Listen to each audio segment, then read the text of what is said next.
Hi guys, and welcome back to another video. Today I'm with Thomas, and we're going to be doing a FPL wildcard video. As it's the international break for the next week and a half, we're going to be talking about one, whether we're going to be making our wildcards and activating the chip, and two, which draft we would make if we were to. And don't forget to put any of your suggestions of teams that you like in the comments down below, and any differences to our teams that you would make if you are wildcarding. You'll see my team on screen right now. That's not the team I used for the last game week, though. I did actually free hit quite well as well. I got 77 points, I think. Yeah. But that is the team I'm going to stick with for now. And I am not choosing to wildcard yet. I would have done originally game week 8 if the fixtures weren't postponed. But I've stuck it out. And I think for now, I've got a perfectly logical reason to do so. But what about yourself? Are you going to wildcard this week? Yeah, I am going to wildcard this week. It's been something I've been planning to do since the start of the season, really, planning for the Game Week 9 wildcard. It just fell really nicely how exactly halfway between the start of the season and the World Cup, is an international break. It's quite a nice period because you can obviously make the changes if players get injured, get all the price rises. That's something that's quite important as well. You can bring players in that you wouldn't necessarily put in your actual team, but as they increase in price, you get the price increases at every 0.2 they go up. So it's quite nice to get as much money invested in your team. And I think if I didn't play it now, I'm not sure when I'd play it, because if I go any much further into the distance, I don't think I'm going to have enough game weeks before the World Cup to actually make good use of it.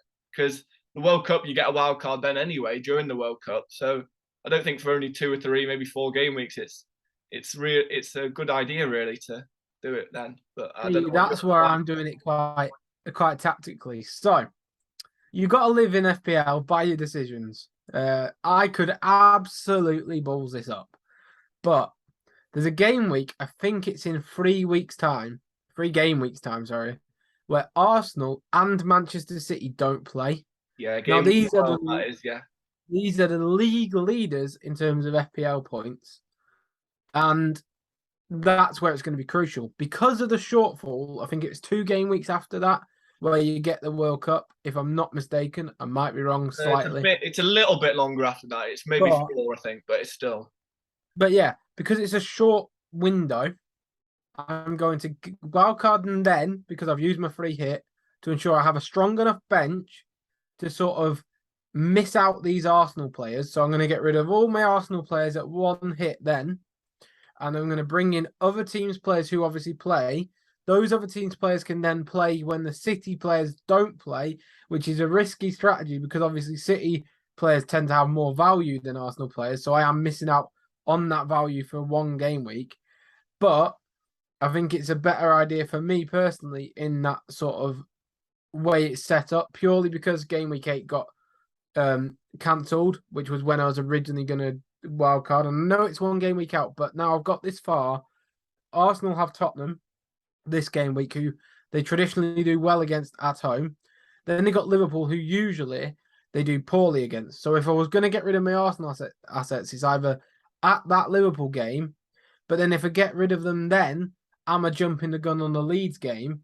And I think the wildcard for me is going to go solely around the Arsenal and City players, purely because they're the ones missing out. And that's sort of my sort of way of thinking with the wild card at this early point in time. But there is a chance, and it's a big risk for me because obviously my position that I started now I've got quite a lot of points, that I am going to drop down ranks by doing this, because if everyone else does the wild card now, does it really well, I'm going to be in a disadvantaged position. But high risk, high reward. Yeah, the thing is with the wild card, then you're getting, while you say, yeah, it's a good point, you've got a lot of money in these players that won't end up playing. It works in 2 ways, that because the weeks after it, you're not going to have those players, the big City players, the big Arsenal players, as the 2 best teams in the league. I'd keep the City players. I'd keep the City players. Keeping the City players and getting rid of the Arsenal. I think getting rid of all your Arsenal players, as you've said, Arsenal have been one of the best teams in the league. 1 point, the best team in the league as it stands. I think it's a bit of a risky one in that manner. It is. But my issue is I chose the free. If it's just Arsenal, then it's not too bad. Yeah, I was thinking it might have been City as well, but yeah, just get rid of the Arsenal players. It's less worrying. Nice bit of bias from you there. No, I'm joking. Right, we'll go with the wildcard team options then. So this is if I was going to wildcard now. I did some drafts. I've done 2 drafts, and Alex has done 2. The first one you'll see on screen now was my draft. Which you'll see I've brought in Edison instead of Pope. I've taken out Trent to save funds because of his poor returns recently, and brought in Patterson. I've also brought in Kieran Trippier for Saliba because obviously I'm trying to move away from Arsenal assets if I was to wildcard now. I've obviously kept James, Cancelo, and Williams though as a backline. Then I've got Salah. I've brought in Luis Diaz as a straight swap for Gross, with the addition obviously of the Trent money. Then I've kept Zaha but brought in Gordon from Everton for Martinelli because obviously getting rid of another asset. And Andreas Pereira's come in. Is still in the team, sorry. Then Jesus has come out, which is a risky one, but his actual point return hasn't been amazing this season. No. He's come out for Mitrovic. Then I've kept Haaland, obviously, and brought in Tony. Now, I really like the balance of that front line of Mitrovic, Haaland, and Tony. They're all big point getters this season. However, my downside with this game, this sort of draft for a wild card, is I don't really know what to think of these Everton players. Obviously, they got some points in a 1-0 win last game, but is there going to be an upturn of form? And I don't have enough confidence in that being the case. So I'd probably have to go for a more expensive option in the midfield and defence, and maybe not get Tony in, just to balance it out, and maybe even stick with Nick Pope as a 5.1 instead of a 5.5 keeper. There are a few downsides on that sort of draft compared to my second one, which we'll touch upon later. But there's also some positives. There's some strengths with it. For example, I've kept in Mo Salah, which in the other one, which we'll see in a bit, I haven't done. And obviously Salah, as much as he hasn't been great this season, everyone's got him. So if he hauls, you're a bit screwed. I've obviously kept in the likes of Haaland, which I like, and I've kept in Zaha, who has a nice little run of games. And I brought in Edison, which I think having a City keeper secures points all the time. So there's pits and troughs to both, but I think that would be my strongest wildcard choice of the two. But that's the one I'm going to show you to start with. Yeah, I'll just go through some of my thoughts on it. I think Patterson as a defender, I think he might be in both of my drafts, actually. I really like him as an option. Everton are the second best defence in the league so far, and he's pretty much nailed on that spot. Coleman's not coming back. He's obviously aging, but he's playing really well for Everton at the moment. So I do really like that option. Gordon's the bit where I'm less certain. But the thing is, as I realised when making a wild card, there's not many mid-priced options in midfield that are standing out anymore. Like there was Gross before, Rodrigo, even McAllister. But with Brighton having some tougher fixtures coming up, Rodrigo's injured, and there are just many options in midfield at the moment for the mid-price from say 5.5 to 6.5 million. One thing I will say about this team though is if I did go for this option in terms of the wild card, I would obviously have a 4-3-3 to start. So it would be Patterson, James, Trippier, Cancelo, Salah, Diaz, Zaha, Mitrovic, Haaland, Tony. So Gordon and Andres Pereira and Neco Williams and Danny Ward, who were the other options, would be on the bench.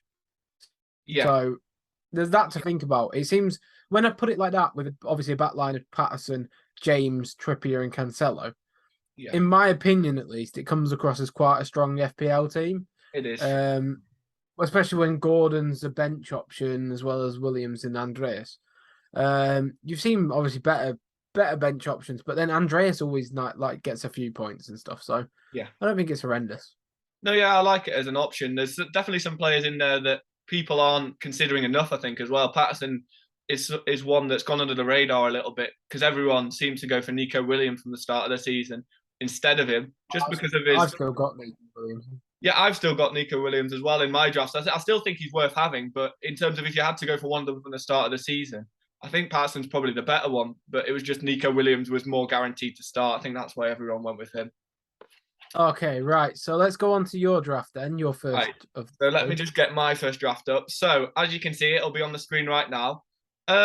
This is a really strong draft. This is probably my favourite draft of the two, my preferred one. It's got Nick Pope in goal. I think he offers some great value with Newcastle having some decent fixtures. and he gets so many save points. That's the beauty of Nick Pope. His save points push him up in the bonus point ranking as well, which gets him. He's just got so many different ways of getting save points, of getting points. Nick Pope, his bonus is really high often, and his save points. On top of the fact that Newcastle have got a solid defense now.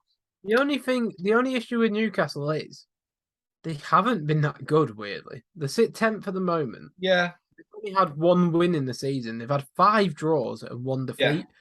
So they haven't actually set the world alight as much as I thought they were going to with a smart business. Time will tell if they improve on that. But I do see this kind of being a middling season as the players bed in at this point, maybe, and them come in, say, 12th to 7th-ish around that area. But yeah, they need to definitely start picking up some wins. Yeah, that's for sure. Talking of Newcastle, I've also got Kieran Trippier like you do. He's another one. I like these players where they can get they've got so many different avenues into points because he takes free kicks, he takes corners, and obviously he's got great clean sheet potential, and he's got great assist potential as well, as he showed against Bournemouth, getting an assist there. And then we've got for your wildcard choice, would you worry about Trippier's injury issues, just as a sort of just his general injury issues that he can have? Yeah, I mean, he had a big injury, obviously, back end of last season. Start of this, he was coming back from it. Well, the thing is, additionally had kind of a few injuries. Yeah, as long as he's not got a slight injury going into me doing the wild card, it's not too much of an issue for me because there's a lot of depth in this team, as you'll be able to see with Nico Williams and Patterson both starting fullbacks for their team. They've both got a bit of attacking potential as well. Then we've got Cancelo and James. They're just mainstays really for me. Brilliant fullbacks and wing backs at times in James's instance. So yeah, I'm not too worried about Trippier's injury worries because it can be rotated, and if he's injured, the point is he won't come on because it'll be serious enough for him not to be on the bench. So it's not too much of a worry for me that. But yeah, okay. You've seen my defence there. I'll go on to the midfield. So we've got Salah in midfield. He's one. It's him or De Bruyne for me as the midfielders really. Tough decision for me because I think Salah you still need some Liverpool coverage, I think, because they showed glimpses of getting back to a bit of form when they played against Ajax in the Champions League, and I think they will come back, Liverpool, and they'll have to with the slightly tougher run of fixtures they've got coming up. So that's why I've gone with Salah in this one. Obviously, I've got Haaland as well, so it's not like I don't have any City coverage in terms of high-priced players. And then Maddison, he's one that I think is a really good option because despite Leicester's form being quite poor, they've got some really good fixtures coming up. They've got Bournemouth and Forest in the next few games. He scored against Tottenham, which is a great sign, showing that he can still perform even against the best teams. Yeah, I think around that price point, he's one of the best, if not the best, for his price. Maybe Luis Diaz, if you didn't have Salah, go for him instead. But I like the thing I'm trying to get as many of in, because there's been so much rotation recently, is the players that are almost unprone to rotation. Like the players that are the main men for their team. So if you think of Salah, he's not going to get rotated. Zaha, who I've mentioned now, he's pretty much Palace's main player. He's always going to start. Maddison, very similar. And then I'll come on to the strikers now. I've got Tony Mitrovic as well, like you did, partner in Haaland. I think they're the main men for their team. They're always going to start unless it's an injury. And what I love about Tony Mitrovic and Maddison and Zaha is they're all on set pieces as well, because Maddison takes free kicks for Leicester. Zaha's on penalties for Crystal Palace. Mitrovic takes penalties for Fulham, and Tony's on free kicks and penalties for Brentford. So I really like them as options, and I think it's a really well-balanced draft as well because the bench is fairly strong with Andreas, Patterson and Williams, despite them being quite cheap in value. Yep. Yeah, absolutely. I mean, it's a very strong, nice little draft. Who have you gone with for your forward options again? So I've got Tony, Mitrovic and Haaland. I think you can't really go wrong with those 3 options, really. I think that's on paper the best front line you can get if you put your money around that area. Maybe you could say if you have enough funds, Jesus, but does that take away too much from other players that you could bring in potentially? Maybe it does. I mean, you could necessarily bring in a 4.5 keeper. There's some good ones I know around, like Raya, I believe, is that price point. Then you'd maybe bring in another like 4 million midfielder to balance it. Maybe like someone like De Silva from Brentford, to name one. But yeah, no, I think that's a very strong draft indeed. You've got some nice picks. I'd actually say that's probably on par with the first draft and better than my second draft. But Yeah. as you'll see now, my second draft has some differentials in it. Yes, I've it does. got to name a few. I've got Sinistera from Leeds, who I think has looked very good He has. so far. Looks like a Rafinha replacement. I've also brought into Silva. Now, De Silva's a bit of an overhang. It's a bit of a sort of hangover from how good he was at the start of the season. But because of his price point, he's tapping into a Brentford midfield that's really physical, and he does like to put himself about, and that can maybe attract a few bonus points just for performance because he's quite noticeable in games he plays. Yeah. Instead of Tony, I've gone with Isaac because of the money aspect, really, of 0.2 more. But in this draft, I've gone Nick Pope in goal, which is as opposed to Edison in the previous draft. And now I prefer. The thing is, I prefer from a tactical standpoint of playing FPL. I actually prefer the first draft's keeper because I've got Danny Ward as a backup. It means that when City have the overhang of the fixtures, you then obviously can Ward will just be replaced, and you won't need to even worry about that position, if that makes sense, in terms of transfers down the line. Now, as you will see, and my logic on the wildcard at the moment is purely based on that fixture overhang because City and Arsenal play such a large percentage of my points in my team at the moment. It's covering for that aspect. In terms of the back line, I didn't change it from my original back line too much. So it's got Trent still in it because I think when he does eventually get his assist back, there's going to be an overhang of people clamoring to get back on the Trent train.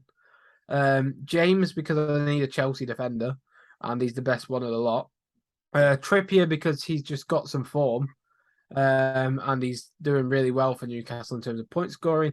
Cancelo, because it's Cancelo, and then Williams is just my bench option. The real change in this draft is my midfield. So as opposed to having Salah, Gross, Zaha, Martinelli, and Andreas Pereira, I actually do think that I'm going to have to get rid of Gross soon. I'll touch on that in a minute.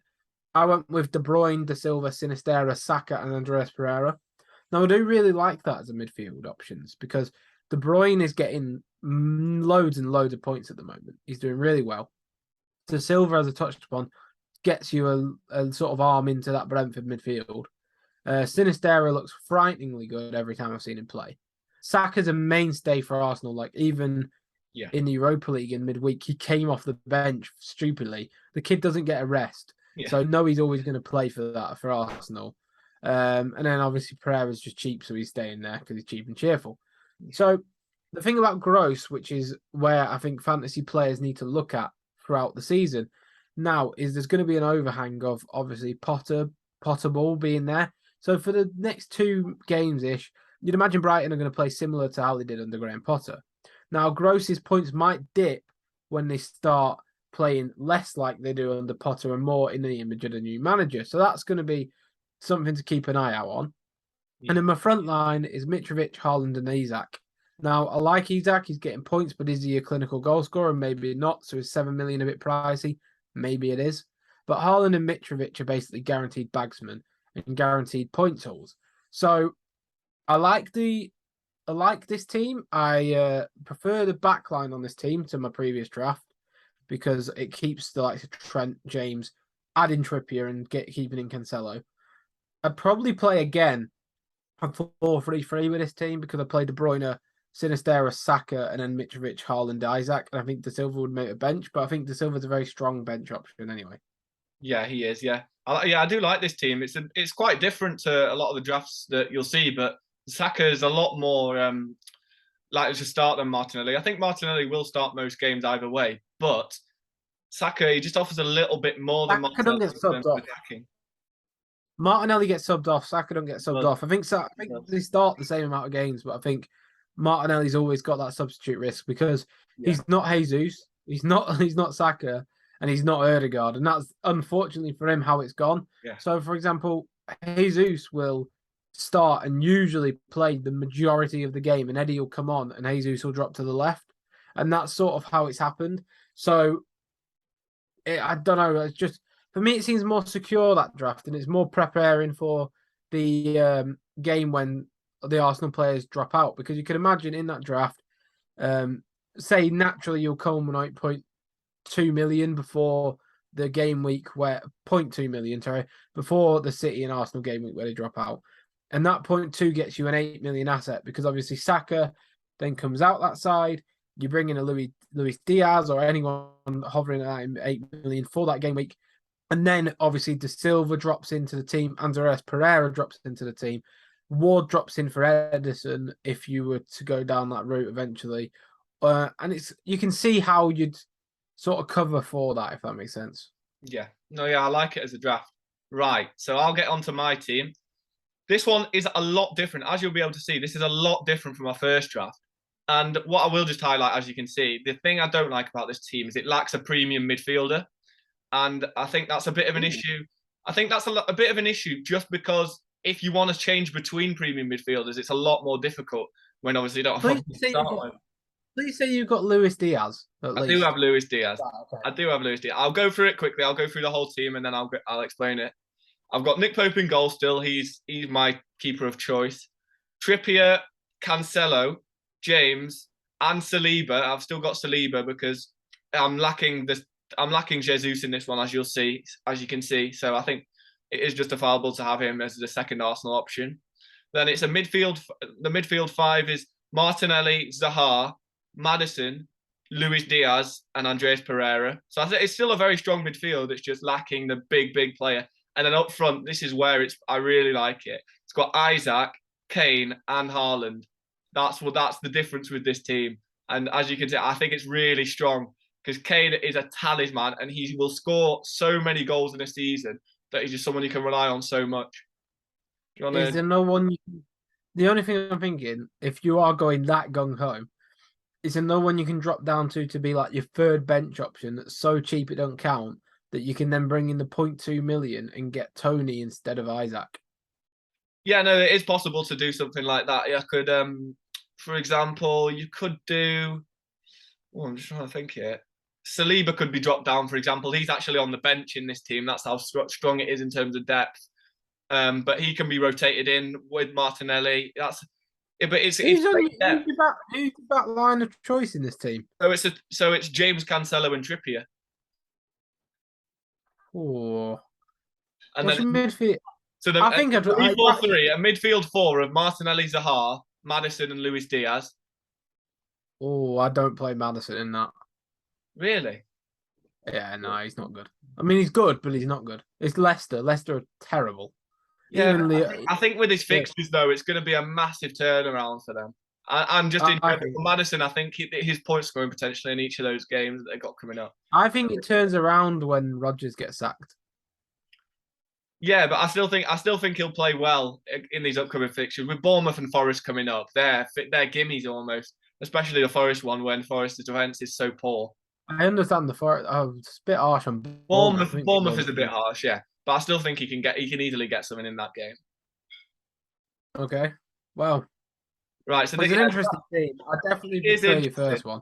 Yeah, I prefer the first one as well, but this is one that is there as well for a differential team. Yeah, I still think the options in there are quite reliable. Like Zaha, it's got Luis Diaz, you've still got Liverpool. You've got Kane, who's a really reliable option. Isak, I'm not sure about him. It's just for money, really. I would go for Tony, but I think him or Mitrovic, it's a toss-up. But I wanted to get him in here just as a mention. But you can obviously go Mitrovic if not.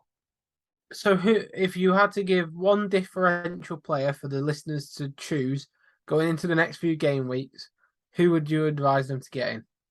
It's James Maddison. He's not got a high percentage owned, and his fixtures are brilliant. I'll give you three. I've got James Maddison in mind. Yeah. One. Patterson from Everton. He's been in both my drafts. I think he's a great option. And third, I will put Isaac in there because I think his 8% ownership is not enough for what player he is and what fixtures Newcastle have got. Mine's kind of similar. Mine's kind of similar, I have to say. So for me, it is Isaac as one of my options. He's not my first option for a thing. Sinistera, I think, is the main option. I think people have to jump on that bandwagon. I think he's phenomenal. And then who was your other one? Sorry. So I had Patterson as my final option. Patterson, yeah, that was who I was going to say. I think that Patterson is absolutely phenomenal as well at the moment, and I think he'll pick up a few points. I don't necessarily trust Everton too much because I don't rate Frank Lampard, as I said before. The defense is quite solid though at the moment. It's one of the top ones in the league, so it's fairly reliable. It's fairly. Yeah, the thing with Sinistera as well, if anyone wants to get on that bandwagon, I think he's 0. I just checked then, he's 0.7% owned. It's ridiculous. It's far too low. There's some players who have gone so under the radar this year, and because everyone's flocked to Rodrigo Gross at the time, that everyone like Sinistera or Isak have been left in the wake almost. But yeah, he's a preferential option. It'll be interesting to see in the next game week though. For now, as I stated before, I'm going to stick with my original team. Maybe take out Gross as I'm not sure. I'm really not trusting that overhang for the manager change because obviously different managers use different styles. Alternatively, I might take out Saliba because he is going up against Kane, but I'm not sure yet. That being said, I hope you've enjoyed today's video. Is there anything else you want to add? No, just drop any of your suggestions for wildcard teams in the comments below. Let's try and get a conversation going because the great thing about FPL is we can get talking about what teams we're going for, which players are better, and drop any questions down below if you've got any player comparisons you want. Say you're asking about De Bruyne or Salah. Just drop any of the questions down there below. And I hope you enjoyed today's video. We will plug your Instagram. Yes. In the description below, there is FPL Bunks for all your football fantasy Premier League needs and questions. He commonly does Q&As on there and gives advice. That being said, I am higher in the league than him, so maybe you're asking the wrong person. Anyway, thank you for watching. Please be sure to like and subscribe and turn that notification bell on for more from me and Alex. Thank you and goodbye. Bye.